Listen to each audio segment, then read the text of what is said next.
오늘 주일 아침 주님께서 주시는 말씀은 요한복음 21장 18절에서 25절까지의 말씀입니다. 신약 186페이지입니다. 오늘 이 말씀으로 목양의 사명자라는 제목으로 말씀을 나눌 때 하나님의 음성을 듣는 성령 충만한 시간이 되기를 기도합니다. 80년대 후반의 개그 프로인 유머 1번지에 변방의 북소리라고 하는 프로가 있었습니다.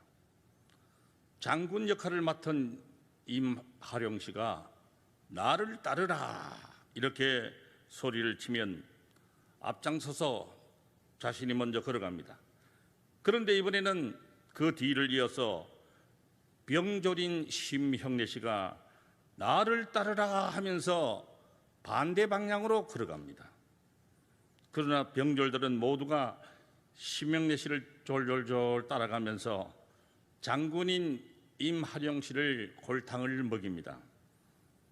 물론 웃자고 만든 개그 프로이긴 하지만은 여기에는 많은 생각을 하게 만드는 프로임을 깨닫게 됩니다.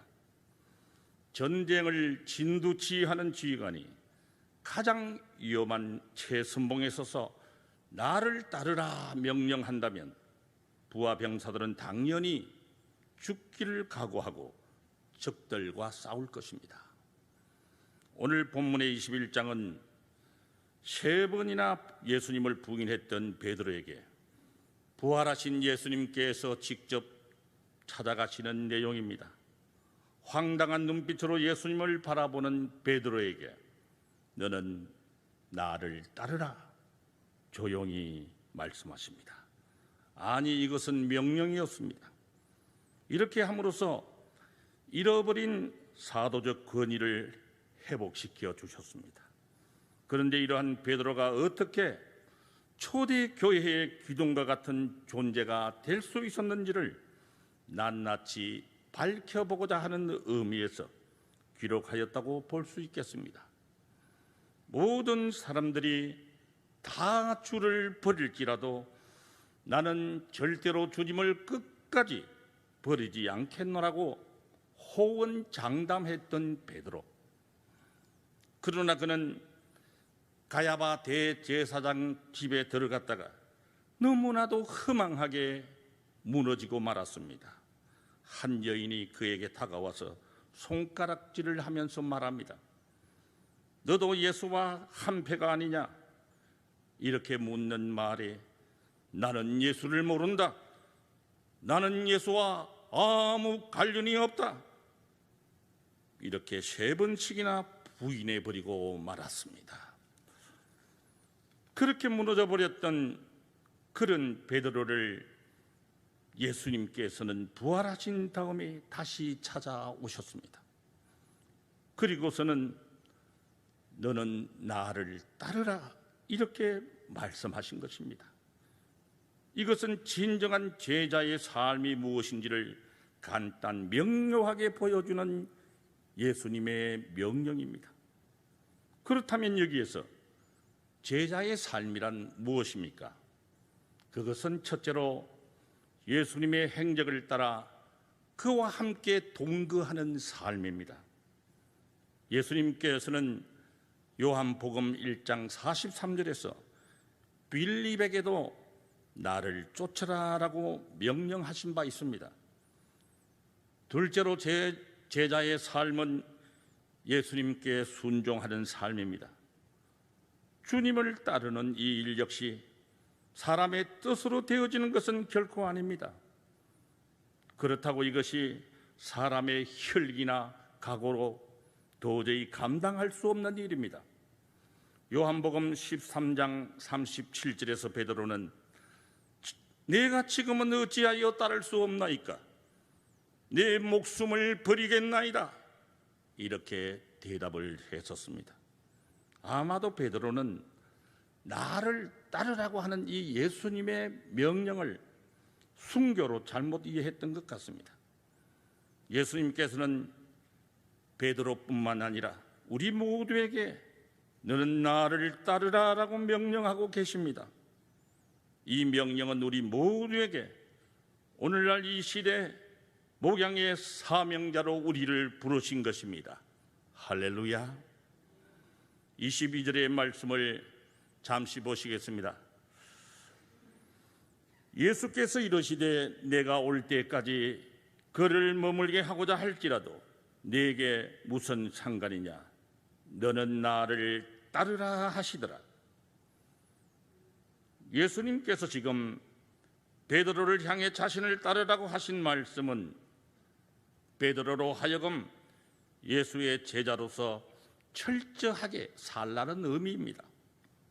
다음으로는 베드로가 예수님의 순환 사건 이전에 했던 말을 상기시키면서 그 말에 대한 책임을 묻는 것이기도 합니다. 그리고 예수님의 이 두 가지 말씀은 모두가 현실로 이루어졌습니다. 베드로는 예수님의 이름으로 안전뱅이를 일으키기도 했습니다. 예수님을 위해서 신문을 받았습니다. 옥에 갇히는 고초도 당했습니다. 그리고 결국은 예수님처럼 십자가에 매달려 죽임을 당하셨습니다. 주께서 그 악한 종들을 위하여 죽으셨는데 선한 주를 위해서 죽는 것이 당연하다고 말씀하신 교부 암부시우스의 말처럼 우리의 인생이 예수님을 위해서 죽을 수만 있다면 이보다 더 큰 영광이 어디에 있겠습니까? 성도 여러분, 우리가 놀라운 것은요, 예수님께서는 성공한 인생에게 찾아오는 것이 아니라 그는 오히려 실패한 인생을 향해서 다시 찾아오셨다고 하는 점입니다. 그리고 예수님께서는 베드로에게 이렇게 물으셨습니다. 요한의 아들 시몬아, 네가 나를 사랑하느냐? 네가 이것들보다 나를 더 사랑하느냐? 네가 이 사람들보다 나를 더 사랑하느냐? 이렇게 세 번씩이나 연거푸 물으셨습니다. 이 질문에 선뜻 대답하기가 참 어려운 질문입니다. 베드로가 예수님을 사랑하는 것만큼은 사실입니다. 사랑은 하지만 사랑한다고 했지만 그러나 현재 실제 모습은 사랑하지 않는 모습입니다. 왜냐고요? 주님을 사랑한다고 하면서도 그의 손에는 그물이 들려있는 것이 바로 나의 모습이기 때문에 그렇습니다. 사랑한다고 말을 하면서도 사랑하는 마음이 없는 것도 아니지만은 그러나 실제 행동에 있어서는 사랑하는 사람과는 정반대의 모습이 오늘 베드로의 모습인데 그러한 베드로의 모습이 바로 오늘 살아가는 우리들의 모습이 아닐까 반성하고 또 반성해 보아야 할 줄 믿습니다. 사랑하는 성도 여러분, 우리는 우리의 부모님을 사랑합니다. 부모님을 사랑하지 않는 자녀는 단 한 사람도 없을 줄 압니다. 하지만 부모님은 언제나 우선순위에서 밀려납니다. 우리는 우리 자녀들을 더 사랑합니다. 우리들은 남편을 사랑하고 또 나의 아내를 사랑합니다.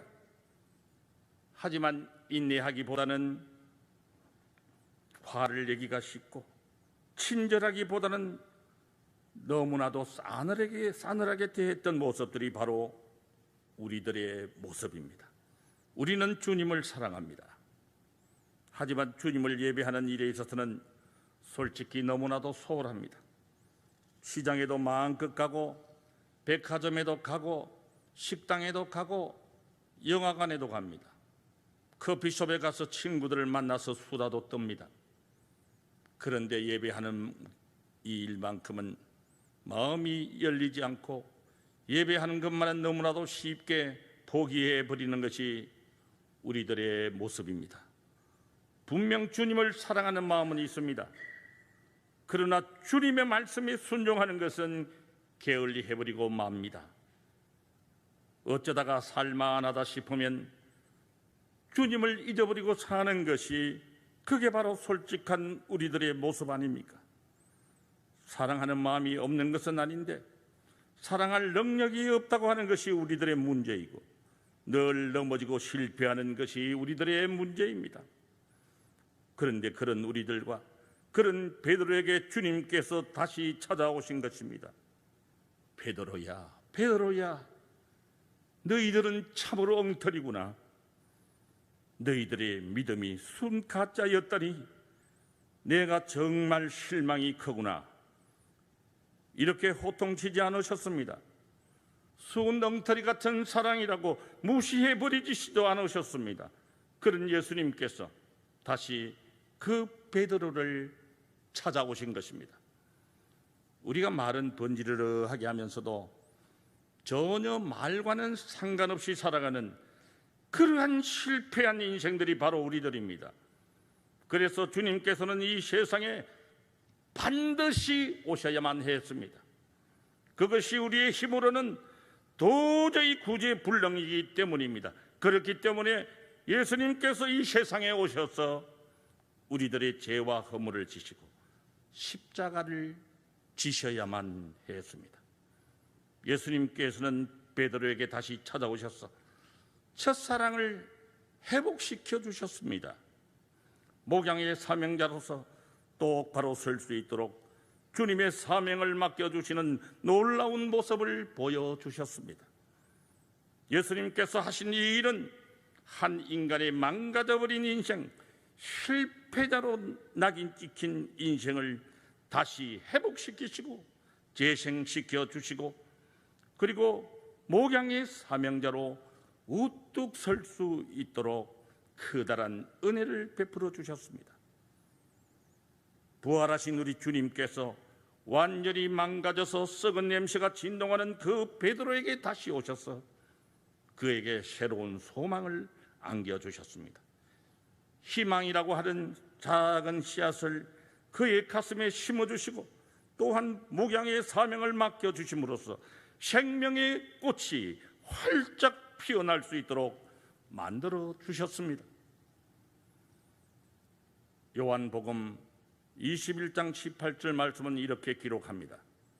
내가 진실로 진실로 내게 이르노니 내가 젊어서는 스스로 띠뛰고 원하는 곳으로 다녔거니와 늙어서는 내 팔을 벌리리니 남이 내게 띠뛰고 원하지 않는 곳으로 데려가리라. 아멘. 젊어서는 내 마음대로 살았지만은 이제는 하나님의 손에 붙들려서 내가 원하지 않아도 정말 고통스러운 자리라 할지라도 그래도 주님께서 맡겨주신 사명이니까 그 자리에 가게 될 것이라고 말씀해 주신 그 모습이 너무나도 감동적이지 않으십니까? 그 말씀에 따라서 회복을 받고 주님께서 다시 불러주신 그 은혜의 자리에 서 있던 베드로가 주님의 말씀으로 엄청난 감동을 받았을 것이라고 생각이 됩니다. 그런데 그때 베드로의 눈에 들어오는 한 사람이 있었습니다. 같이 그물을 던지며 고기를 잡던 한 제자의 모습이 베드로의 눈에 들어온 것입니다. 베드로가 본 그 사람이 누구냐면 예수께서 사랑하시는 제자라고 알려져 있는 바로 그 제자였습니다. 요한복음에서는 예수께서 사랑하시는 제자라고 하는 표현이 몇 번 등장합니다. 그러나 그 제자의 이름이 밝혀지지 않은 채 예수님께서 사랑하시는 제자라고 하는 표현이 요한복음에 몇 번 등장하지요. 그래서 학자들은 예수님께서 사랑하시는 그 제자가 과연 누구일까? 예수님의 12제자 가운데서 예수님께서 정말 사랑하셨던 제자가 누구일까? 이 제자가 과연 누구일까? 추측하는 가운데 대부분의 모든 학자들이 동의하고 있는 사람이 누구냐 하면 그 제자는 아마도 요한이 아닐까 생각을 합니다. 요한복음을 썼던 그 요한복음의 저자였던 요한이 바로 예수님께서 사랑하시는 제자였고 자기의 이름을 밝히기보다는 그냥 예수님께서 사랑하는 제자라고 썼을 것이다 라고 추정하고 있습니다. 그런데 베드로가 그 제자를 바라본 것입니다. 평상시에도 12제자 가운데 특별히 아꼈던 제자, 예수님께서 성만찬 자리에서 옆에 두고 그리고 친히 떡을 떼어주시기도 하고 정말 사역하는 내내 주님께서 늘 가까이 하셨던 사랑을 보여주셨던 특별한 이 제자가 바로 베드로가 주님의 말씀을 듣는 가운데 그 제자가 눈에 들어오면서 궁금증이 생긴 것입니다. 예수님께서 실패한 나에게도 이런 놀라운 사명을 주셨다고 한다면 예수님께서 정말 사랑하셨던 저 제자는 앞으로 과연 어떤 사명을 받게 됩니까? 저 제자는 어떤 길을 가게 됩니까? 베드로가 예수님에게 물어본 것입니다. 참으로 궁금하지 않을 수가 없습니다. 나 같은 이런 사람에게도 목양의 사명자로 세워주셨는데 평상시 주님께서 정말 사랑했던 그 애 제자에게 과연 어떤 사명이 주어질 것이고 저 제자의 사명이 그 앞날이 과연 어떻게 될 것인가 너무나도 궁금해서 지금 베드로가 예수님에게 물어본 것입니다. 궁금할 만했던 그 질문에 예수님께서 뭐라고 대답하셨을까요? 요한복음 21장 22절의 말씀을 보면 이렇게 말씀해 주고 계십니다. 예수께서 이르시되 내가 올 때까지 그를 머물게 하고자 할지라도 네게 무슨 상관이냐? 너는 나를 따르라. 이 말씀을 들은 제자들은 오해를 했습니다. 내가 이 제자를 오랫동안 머물게 둔다고 할지라도 네게 무슨 상관이냐라고 말씀해 주셨는데 그 얘기는 이 제자가 예수님께서 오실 그때까지 죽지 않을 거라고 하는 그런 의미의 말씀이 아닙니다. 그냥 가정법을 쓰고 있습니다. 저 제자를 오랫동안 머물게 한다고 할지라도 아니면 일찍 죽는다고 할지라도 아니면 이 제자가 어떤 사고를 당하게 된다고 할지라도 그게 너한테 무슨 상관이냐? 그런 것은 너한테 아무런 상관이 없는 이야기다. 그 사람의 이야기에 대해서는 신경 쓰지 말고 네가 할 일은 따로 있다. 너는 나를 따르라. 바로 그 말씀을 주님께서 하고 계신 것입니다. 오늘 우리가 이 한 주일을 보내면서 예수님께서 베드로에게 해주셨던 이 말씀을 깊이 묵상하며 한 주간을 보낼 수 있는 저와 여러분 되시기를 간절히 기도합니다. 남들이 어떤 길을 가게 되든지 그게 나와 무슨 상관이 있는가? 남들이 영화로운 자리에 올라가든 남들에게 어떤 일이 벌어지든 그게 상관할 바가 아니다. 다른 사람들이 예수님을 비난하든 주님을 배반하고 도망가든 그것에 상관할 것이 아니라 너는 오직 나를 따르라. 다른 사람이 예수님을 따르든 말든 너는 나를 따르라. 다른 사람들이 어떻게 하든 말든 너는 나를 따르라. 주님께서 오늘 이 아침 우리 모두에게 그렇게 말씀해 주고 계십니다. 성도 여러분, 안타깝게도 우리는 늘 다른 사람들을 바라보면서 살아갑니다. 늘 우리들의 시선은 다른 사람들을 바라보지요. 내가 지금 가진 것이 저 사람보다 더 많은 것을 가졌다 할지라도 나보다 더 많은 것을 가지고 있는 사람을 바라보게 되는 그 순간 우리는 갑자기 우울해지기 시작합니다. 내가 정말 행복한 줄 알았는데 나보다 더 많은 것을 가진 저 사람을 바라보는 그 순간부터 왠지 기분이 언짢아지고 그때부터 기쁨이 사라져버리기도 합니다. 반대로 나보다 적게 가지고 있는 사람을 바라보면 왠지 모르게 행복하고 왠지 모르게 감사하게 되기까지 합니다. 하지만 그 어떤 방식으로 반응을 하든 나보다 더 많은 것을 가진 사람을 보면서 절망을 하든 나보다 더 적은 것을 가지고 있는 사람을 보면서 감사하게 되든 그것은 건강한 삶의 태도가 아니라는 것입니다. 그것은 건강한 믿음의 태도가 아니라는 것입니다. 다른 사람을 보면서 불행하다고 생각하는 것이나 다른 사람을 보면서 나는 괜찮구나 하는 그런 생각을 하는 것은 엄격하게 말하면 제대로 된 바른 태도라고 할 수가 없을 것입니다. 주님께서 말씀하십니다. 다른 사람들이 가는 길에 대해서 신경 쓰지 마라. 다른 사람들이 어떤 길을 가든 그건 내가 상관할 바가 아니고 그건 너에게 중요한 게 아니고 다른 사람들이 하는 것은 나와 상관이 있는 것이 아니고 가장 중요한 게 무엇인가? 하나님께서는 오늘 네게 무엇을 원하고 계시며 하나님께서는 오늘 네가 무엇을 하기를 원하시는가를 바라보며 그 하나님에게 우리의 시선을 맞출 수 있는 그런 믿음의 결단이 있어야 될 줄 믿습니다. 다시 한 번 더 강조합니다. 흐트러진 온매 무새를 다시 한번 추스려서 목양의 사명자답게 모든 사람을 사랑의 눈으로 대하고 모든 사람을 진정한 형제처럼 대할 수 있는 진정한 목양의 사명자가 될 수 있는 저와 여러분 되시기를 주님의 이름으로 축원드립니다. 여러분, 우리는 안타깝게도 수많은 믿음의 사람들이 다른 사람들을 바라보다가 넘어집니다. 사울 왕도 사실은 괜찮은 사람이었습니다. 이스라엘 민족 가운데서 초대왕으로 세울 만한 그런 인물이었습니다. 위대한 지도자가 가능성이 있었던 사람이 바로 사울 왕이었습니다.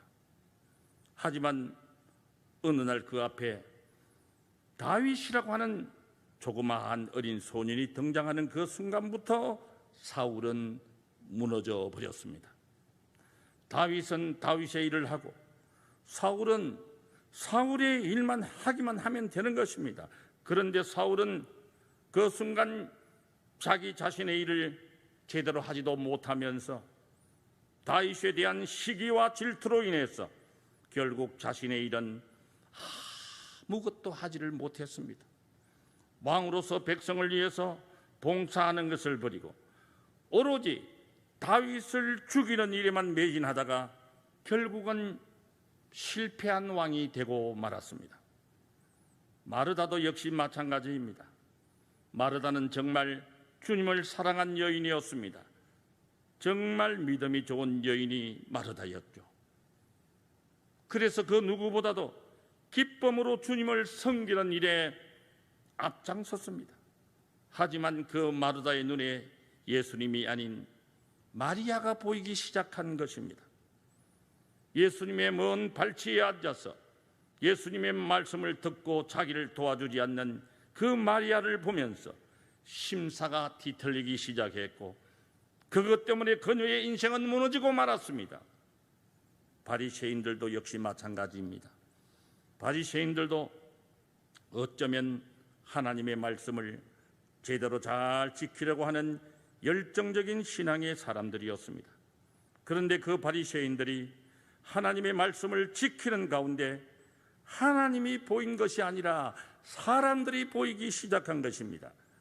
그래서 사람들에게 박수받는 것이 중요했고 사람들에게 인정받는 것이 너무나도 중요해서 바리새인들은 신앙생활을 하기는 했지만은 하나님 앞에서 신앙생활을 한 것이 아니라 하나님을 만날 수도 없었고 더욱이 하늘의 상급을 받을 수도 없었습니다. 예수님께서는 이렇게 경고해 주셨습니다. 마태복음 6장 1절 말씀에 사람에게 보이려고 그들 앞에서 너희 의를 행하지 않도록 주의하라. 그리하지 않으면 하늘에 계신 너희 아버지께 상을 받지 못하느니라. 아멘. 우리 모두는 하나님께서 만들어주신 글작품들입니다. 최고의 작가이신 하나님께서 우리 모두를 다 글작품으로 만들어 놓으셨는데 하나님께서 우리를 다 각각 다르게 만들어 놓으셨기 때문에 예술품, 글작품은 이 세상에 단 하나밖에 없습니다. 그래서 나에게 주어진 사명이 다를 수밖에 없는 것이 정상인데 우리들은 내가 다른 사람과 비슷한지 비슷하지 아니한지 거기에 신경을 쓰면서 내가 조금이라도 다르면 그것 때문에 다르다고 교만해지고 다르다고 우울해지는 그런 모습을 보여주는 것입니다. 갈라디아서 6장 4절에서 5절 말씀을 이렇게 기록합니다. 각각 자기의 일을 살피라. 그리하면 자랑할 것이 자기에게는 있어도 남에게는 있지 아니하리니 각각 자기의 집을 질 것이라. 아멘. 아무리 큰 일을 이루어도 하나님의 사명이 더 크다면 그건 부족합니다. 아무리 작아도 다른 사람들이 보기에 무시할 만한 것이라고 하더라도 하나님께서 내게 주신 사명이 그만큼이면 충성을 다한 것입니다. 우리는 사람 앞에 설 것이 아니라 하나님 앞에 서야 합니다. 그게 바른 믿음입니다. 믿음은 하나님 앞에 서는 것입니다. 믿음은 하나님을 보는 것입니다. 그런데 사람이 보이면 그 사람에게 가려서 하나님을 제대로 볼 수가 없습니다. 다른 사람을 보지 않아야만이 하나님을 볼 수 있습니다. 이 세상은 하나님을 보지 못하게 하는 것들로 가득 차 있습니다. 그래서 우리가 의도적으로 눈을 감아야 할 필요가 있습니다. 눈을 감아야 하나님을 볼 수 있기 때문입니다. 사람을 보지 않아야 비로소 하나님이 보이기 시작하기 때문입니다. 그래서 우리는 하나님 앞에 기도해야 합니다. 주님만 보게 하여 주옵소서. 너는 나를 따르라 말씀하신 주님의 음성을 듣게 하여 주옵소서. 기도하는 가운데 주님이 보이고 그리고 주님께서 보이기 때문에 믿음으로 승리할 수 있는 우리 모두가 되시기를 주님의 이름으로 간절히 기도합니다. 사랑하는 성도 여러분, 그런데 알고 계십니까? 십자가에 달리신 예수님께서는 자신을 죽이려고 하는 그 못 박는 자들을 보면서도 그 못 박는 자들을 보지 않았습니다. 만일 자신을 못 박는 그 사람들만 바라보았다고 한다면 십자가를 질 수 없었을 것입니다. 하지만 그 십자가에 못 박히는 그 순간에도 주님께서는 하나님을 바라보셨고 하나님 앞에 기도했습니다. 주여, 저들의 죄를 용서하여 주옵소서. 저들이 하는 일을 알지 못합니다 라고 기도하면서 주님께 맡겨주신 그 사명을 믿음으로 감당하셨습니다. 그래서 우리가 구원받을 수 있었습니다. 때문에 우리 모두가 목양의 사명자로 똑바로 서야 할 이유가 바로 여기에 있는 것입니다. 예수님의 간절한 그 기도가 우리 모두의 기도가 될 수 있기를 다시 한번 주님의 이름으로 축원드립니다.